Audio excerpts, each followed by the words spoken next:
आज की इस क्लास में मुताला करेंगे बच्चों हमारी दरसी किताब गुलिस्तान अदब के हिस्सा नज़्म के सबक नंबर 12 का। और इस सबक का उन्वान है ज़िंदगी से डरते हो। ये एक नज़्म है बच्चों और आज़ाद नज़्म है ये। इस नज़्म को उर्दू अदब के मशहूर शायर नून मीम राशिद ने लिखा है। इस सबक को मैंने 3 हिस्सों में तकसीम किया है। पहले हिस्से में हम नून मीम राशिद का तारुफ हासिल करेंगे। दूसरे हिस्से में हम नज़्म का मुताला करेंगे। नज़्म ज़िंदगी से डरते हो क्या पैगाम देती है, किस तरह की बातें और किस तरह के बदलाव हमारे मुआशरे में लाने की बात करती है, हम इस हिस्से के अंदर मुताला करेंगे। इसके बाद जो तीसरा हिस्सा होगा उस हिस्से में हम नज़्म से मुतालिक दरसी किताब में दिए गए सवालों के जवाबात हासिल करेंगे। तो शुरू करते हैं हम सबक का पहला हिस्सा जिसका उन्वान है नून मीम राशिद का तारुफ। ये जो तस्वीर आपको नज़र आ रही है बच्चों, ये नून मीम राशिद साहब की तस्वीर है और उर्दू अदब के बड़े मशहूर शायर हैं। आप बड़े ज़हीन शायर हैं। आपने मशरिक़ और मगरिब का मुताला किया है।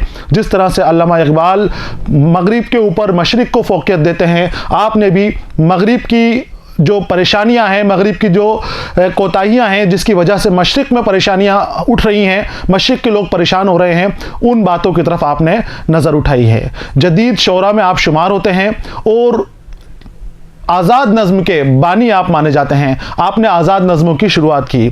आप और मीरा जी इस तरह के शायर थे कि शुरुआत में आपकी शायरी को लामानी करार दिया गया था और मबहूम करार दिया गया था कि छुपी हुई शायरी है, पोशीदा शायरी है और कोई माने उस शायरी के नहीं है। लेकिन जैसे जैसे वक्त गुजरा, वक्त गुजरने के बाद इंसान को, लोगों को आपकी शायरी की कीमत और कद्र पता चली, आपकी शायरी का मेयार पता चला कि किस तरह की आपकी शायरी है और किस अंदाज की आपकी शायरी है। नून मीम राशिद खुद कहते हैं कि शुरू में जब शायरी लिखी गई थी उस वक्त मुझे भी मालूम नहीं था कि मेरी शायरी इतनी या मेरी नज़में इतनी मानी खेज भी हैं। आपने अपनी शायरी को दबे हुए ख़जाने की तशबीह दी है कि जिस तरह से दबा हुआ ख़जाना होता है और वक्त निकलने के बाद उस ख़जाने की, उस दबी हुई कदीम चीज़ों की कीमत मालूम चलती है, उसी तरह मेरी शायरी की भी बाद में मुझे भी कीमत पता चली, मुझे भी अंदाज़ा हुआ कि किस दर्जा की शायरी है। आपकी शायरी मज़लूम हक़ में बोलती है, नए मौज़ूआत का आप इस्तेमाल करते हैं, असलूब आपका सबसे अलग है, बयान का तरीक़ा आपका सबसे अलग है। आप जदीद शायरी के लिए जाने जाते हैं। जदीद शायरी वो जिसमें नए तरह के मौज़ूआत का इस्तेमाल हो, नफ्सियाती मौज़ूआत का इस्तेमाल हो, इंसानी कश्मकश को ज़ाहिर किया जाए, इंसानी जहन के अंदर चल रही जुस्तजू को ज़ाहिर किया जाए, इंसान के सामने आने वाली परेशानियों के इलाज को ज़ाहिर किया जाए, उस तरह की शायरी आपकी मिलती है। तो यहाँ हम नज़र मोहम्मद राशिद का तारुफ हासिल करेंगे। मुख्तसर तारुफ यहाँ दिया गया है, जो हमारी निसाब की ज़रूरत है उसी ज़रूरियात के मुताबिक यहाँ पर मालूमात दी गई है, आपको पढ़ना है और जो मुश्किल चीज़ आपको लगे या जहाँ अहम नुक्ता है आप उसे अपनी कॉपी के अंदर नोट कर लें, लिख लें ताकि आपके लिए आसानी रहे। तो शुरू करते हैं यहाँ पर हम सबक का पहला हिस्सा नून मीम राशिद का तारुफ। बच्चों, नून मीम राशिद, नज़र मोहम्मद राशिद आपका नाम था।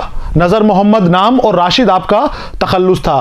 1910 में आप पैदा हुए थे और 1975 में आपका इंतकाल हुआ था। राशिद का नाम नज़र मोहम्मद था। वो गुजरावाला के रहने वाले थे जो कि पाकिस्तान के अंदर है। तो वहाँ आप पैदा हुए थे। अपनी जवानी के दौर में वो कुछ अरसे तक खाकसार तहरीक से भी मुतासिर रहे। खाकसार तहरीक पाकिस्तान के अंदर एक तहरीक शुरू हुई थी तक़सीम हिंद से पहले, और उस तहरीक को मानने वाले लोगों को एक करने के ऊपर तरजीह देते थे, लोगों को एक साथ जोड़ने की बात करते थे और नमाज रोज़े की पाबंदी किया करते थे। उनकी एक ड्रेस होती थी खाकी रंग की, वो अपनी वर्दी पहना करते थे और अपने साथ लोगों को जोड़ा करते थे। तक़सीम हिंद के वो ख़िलाफ़ थे, लेकिन बाद में जब उसको हिंद का तक़सीम हो गई, बाद में इन्होंने हिमायत भी की है। तो खाकसार तहरीक उस वक्त पाकिस्तान में थी, आप उसमें वाबस्ता थे और बाकायदा वर्दी लगा के आप घुमा करते थे। खाकसार तहरीक की जो वर्दी थी उस वर्दी को पहना करते थे और उस तहरीक को आप आम करने में लगे हुए थे। मशरिक़ पर मगरिब की बालादस्ती और मगरिब के हाथों मशरिक़ की सियासी इस्तेहसाल के ख़िलाफ़ राशिद ने खुलकर आवाज़ बुलंद की। बच्चों, वो दौर ऐसा था जब हिंदुस्तान की तक़सीम का वक्त है, वो दौर ऐसा था कि मशरिक़ के ऊपर मगरिब को फ़ौक़ियत दी जा रही थी, इल्म के ज़रिए भी, सियासत के ज़रिए भी और समाज के ज़रिए भी, मुआशरती के अंदाज के अंदर भी यहाँ के मुआशरे को, मशरिक़ के मुआशरे को गिरा हुआ समझा जा रहा था।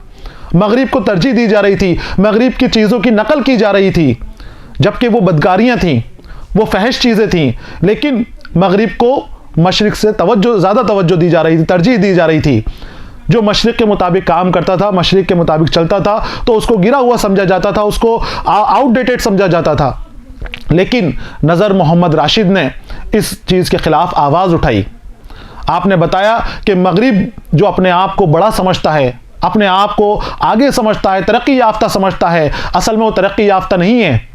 वहाँ इंसानी कदरें नहीं हैं, वहाँ इंसानियत नहीं है, वहाँ पर अपने परिवार को, अपनी फैमिली को लेकर चलने का जज्बा नहीं है, वहाँ पर लोगों की मदद करने का जज्बा नहीं है। हालांकि वो पैसे में आगे हो गए हैं, मशीनें उन्होंने बड़ी बड़ी बना ली हैं, लेकिन मशीनें बनाने से इंसान नहीं बनते हैं, इंसानियत नहीं बनती है। इंसानियत का मेयार वहाँ पर गिर गया था। लेकिन मशरिक़ में, जहाँ अल्लामा इकबाल भी हमेशा उम्मीद की नज़रों से देखते हैं, मशरिक़ के अंदर अपना सूरज उगता हुआ देखते हैं, उम्मीद की किरणें देखते हैं, नून मीम राशिद ने भी मगरिब की, मशरिक़ की हिमायत की।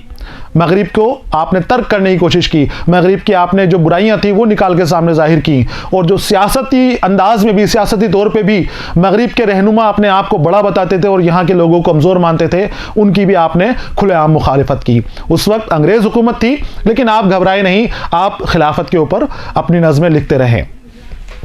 तो मगरिब पर, मशरिक पर मगरिब की बालादस्ती यानी ऊपर उठना, फोकियत देना, तवज्जो तरजीह देना, और मगरिब की हाथों मशरिक की सियासी इस्तेहसाल, सियासी उसूल हासिल करना, ज़बरदस्ती हक हासिल करना, जिसके ऊपर मशरिक का हक है, जो चीज़ मशरिक के लिए ही पैदा हुई है, मशरिक के लोगों के काम आनी चाहिए, जिस सियासत को करने का तरीका मशरिक का होना चाहिए, उसको ज़बरदस्ती हासिल करना, किसी का हक मारना, ये इस्तेहसाल कहा जाता है। हासिल करने से बना है, ये हुसूल से बना है इस्तेहसाल।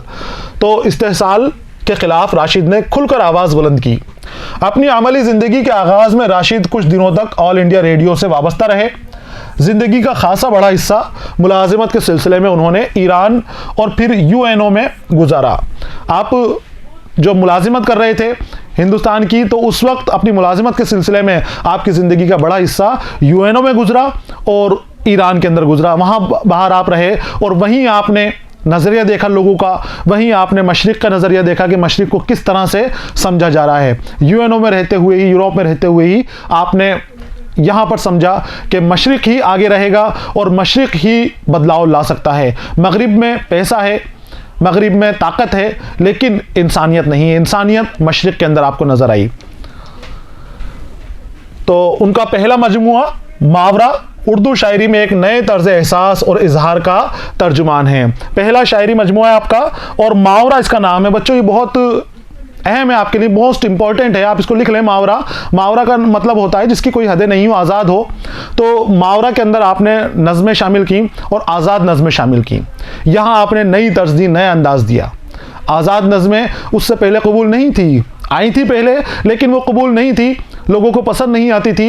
लेकिन आपने एक नए तर्ज के साथ, नए तरीके के साथ, नए सलीके के साथ आज़ाद नज़में लिखनी शुरू की और आपकी नज़में मशहूर भी हुई, पढ़ी गई, बहुत ज़्यादा पसंद की गई। तो पहला मजमुआ आपका मावरा है, और इसने उर्दू शायरी में एक नए तर्ज एहसास और इजहार का तर्जुमान बना था ये मजमुआ। मावरा के बाद राशिद की जो शायरी मजमुए शाये हुए, उनके नाम इस तरह हैं। ईरान में अजनबी, ये शायरी मजमुए हैं नून मीम राशिद के, जो मावरा के बाद जिनकी अशाअत हुई थी। ईरान में अजनबी, ला बराबर इंसान और गुमान का मुमकिन, उनका कुल्लियात भी शाये हो चुका है, और नस्र में उनकी किताब जदीद फ़ारसी शायरी ये मशहूर है। ये आपकी ज़िंदगानी के हवाले से और कुल्लियात और किताबों वगैरह के हवाले से मुख्तसर मालूमात दी गई है। आगे आते हैं हम।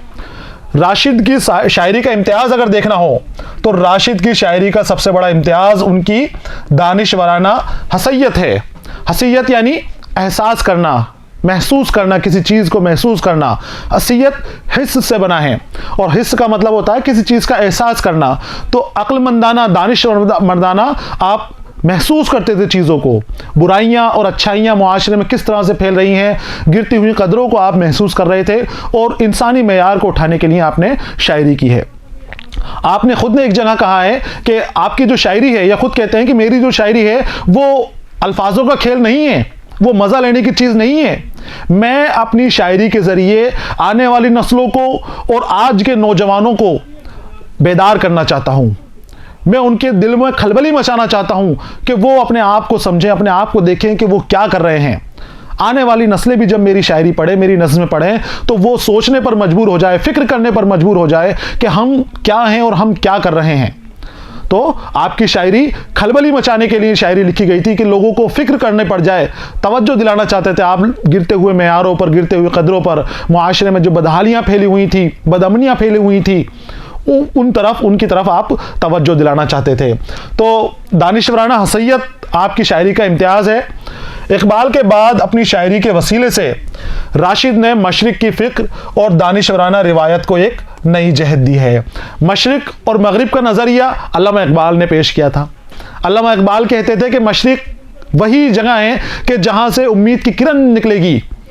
मशरिक से सूरज तुलू होता है, तो अल्लामा इकबाल अलामती अंदाज में कहते थे कि ये वही जगह है कि जहाँ से उम्मीद की किरण निकलेगी और पूरे आलम के ऊपर छा जाएगी। मशरिक के ऊपर भी, मगरिब के ऊपर भी मशरिक की हुकूमत रहेगी। मशरिक से वो सितारा निकलेगा जिसको पूरी दुनिया देखेगी और पूरी दुनिया उस सितारे के ताबे में आ जाएगी। अल्लामा इकबाल के इस नज़रिए को अल्लामा इकबाल के बाद नून मीम राशिद ने ही आगे बढ़ाया। नून मीम राशिद ने भी मशरिक और मगरिब की बदहालियाँ देखी थी। मशरिक को किस तरह से दबाया जाता था, मशरिक का किस तरह से मजाक उड़ाया जाता था, देसी तर्ज पर चलने वाले इंसानों को, देसी तर्ज पर चलने वाले लोगों को किस तरह से बदहाल समझा जाता था। आपने उसको करीब से देखा और अपनी शायरी के ज़रिए मगरिब के ऊपर आपने तंज किया। मैंने आपको बताया कि मगरिब पैसों के अंदर आगे बढ़ चुका था, अमीर देश हो गए थे सारे के सारे, जितने भी मुमालिक हैं मगरिब के, आप देखिए पैसे के अंदर सब आगे हैं, लेकिन इंसानियत में आगे नहीं है। इंसानियत में मशरिक आ गए, मशरिक के मुल्क इंसानियत में आ गए हैं। हमदर्दी आपको यहाँ मिलेगी, इंसानी कदरें यहाँ पर मिलेंगी, इंसानी दोस्ती यहाँ पर मिलेंगी, लोगों के लिए दिल पिघलने की कैफियत आपको यहाँ मिलेगी। जबकि वहाँ पर माँ बाप अपने बच्चों को भी जवान होने के बाद अलग कर देते हैं, उनको साथ नहीं रखते। अपने बच्चे अपने वालिदैन की कदर नहीं करते हैं। मुआशरे के अंदर एक दूसरे को मोहब्बत और बहबूदी के साथ नहीं देखा जाता है, वहाँ पर एक दूसरे को दबाने के तरीके इख्तियार किए जाते हैं। आप यूरोप देख लीजिए कि किस तरह से वहाँ पर लोगों के ऊपर जुल्म किए गए हैं। बड़े बड़े जुल्म के निशान वहाँ पर नज़र आ जाएंगे आपको। यूरोप की और मगरिब की ये बातें सामने आई। तो आपने बताया कि पैसों के मामले में मगरिब आगे है और अपने आप को ताकतवर ही मानते हैं, हथियार वगैरह खूब हैं, जिसको चाहें उसको दबा लें, ज़बरदस्ती आप दिखा दें।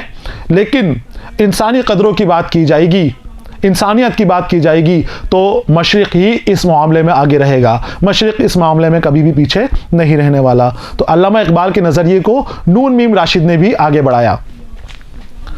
मावरा की अशात के दौर में राशिद और मीरा जी की नज़मों को मुबहम और ला यानी भी कहा जाता था। मुबहम के माने होते हैं बच्चों छिपा हुआ, पोशीदा, और ला यानी जिसके कोई माने नहीं हो, बेमानी, फिजूल। नून मीम राशिद और मीरा जी उर्दू अदब के वो शायर हुए हैं कि जिनकी शायरी को लायानी करार दिया, बेमानी करार दिया, उनके सामने ही फिजूल कहा गया। एक दौर गालिब का भी था। गालिब की शायरी लोगों के समझ में नहीं आती थी, मफहूम समझ में नहीं आते थे, लेकिन शायरी को कभी भी लामानी नहीं कहा गया। लेकिन नून मीम राशिद की शायरी को लामानी करार दिया गया, क्योंकि उस वक्त के लोग जब शायरी लिखी गई उस शायरी का मेयार नहीं समझ पाए कि शायरी क्या है। वो हुस्न इश्क की शायरी के अंदर गिरफ्तार थे। तरक्की पसंदियाना दौर चल रहा था, तो वहाँ पर जिन मुद्दों के ऊपर बात की जा रही थी, ये मुद्दे उनसे बिल्कुल अलग हटके थे। वहाँ पर मजदूरों की बात की जा रही थी, किसानों की बात की जा रही थी, जहाँ पर इंसानी जज्बात की बात की जा रही थी। तो इंसानी जज्बात उस वक्त कद्र नहीं की गई उसकी, और शायरी को लामानी करार दिया गया। लेकिन जैसे जैसे वक्त गुजरा, लोगों को इनकी शायरी की कीमत समझ में आ गई, लोगों को मीरा जी की शायरी की भी कीमत समझ में आ गई, और लोगों को नून मीम राशिद का दर्जा भी पता चल गया कि नून मीम राशिद किस दर्जे के शायर हैं, किस मर्तबे की, किस मेयार की वो शायरी करते हैं। तो शुरू में दोनों को मबहूम में करार दिया गया, मुबहिम में करार दिया गया, और ला यानी भी आपको कहा गया।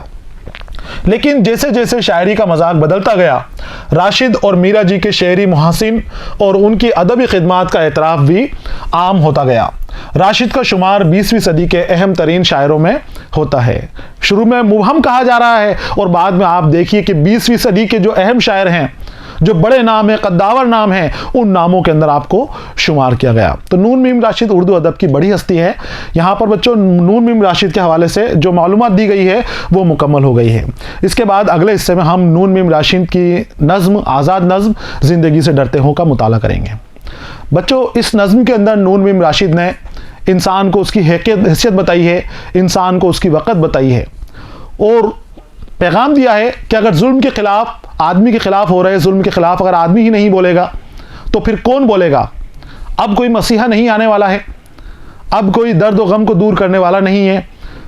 पैगंबर जो आने थे वो आ चुके, अब पैगंबर नहीं आएंगे। अब इंसानों को खुद को आगे बढ़ना पड़ेगा और एक दूसरे के गम को दूर करना पड़ेगा, एक दूसरे के दुखों को कम करने की कोशिश करनी पड़ेगी। और वो कैसे होगी? कोशिश से, जद्दोजहद से। जुल्म को देखते हैं तो जुल्म के ख़िलाफ़ आवाज़ उठाइए।